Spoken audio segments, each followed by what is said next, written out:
ဒီကြော်လေးကြော်ပြအောင်နော်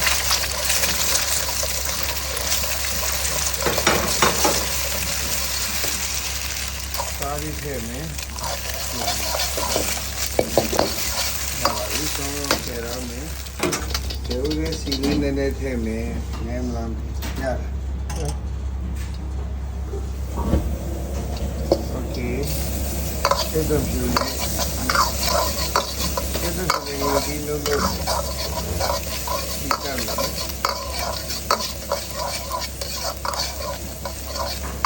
ဆက်တော့ပြူလေးဒီစက်ကပြီးနေဆက်တော့ရတာဒီကောင်းကြီးထည့်မယ်sorry ခုနေထည့်မယ်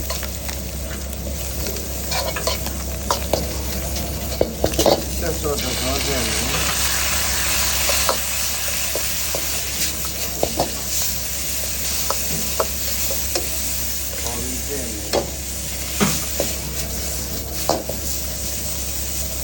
ဆိုတော့တော့တော့ထပ်တယ်မယ်။ချိုမိုးလေးတော့ထည့်မယ်။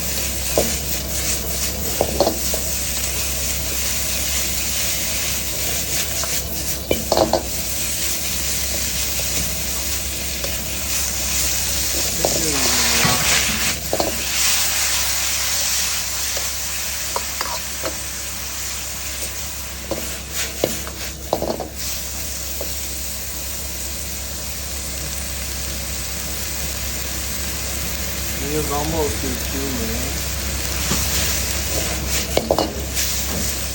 ရတယ်အဲခိနေတယ်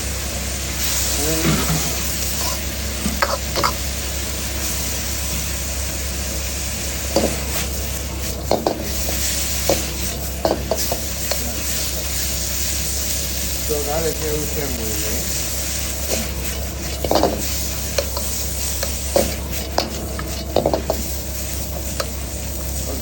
ရပါပြီပြုစီပဲငံပြရင်လည်းကြော်ထားတယ်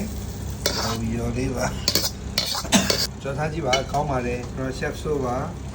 စင်နန်းနဲ့မျှဝေတာဖြစ်ပါတယ်စင်ပြေကြော်စားပါစင်ပြေကြော်သွားလိုက်ပါနော်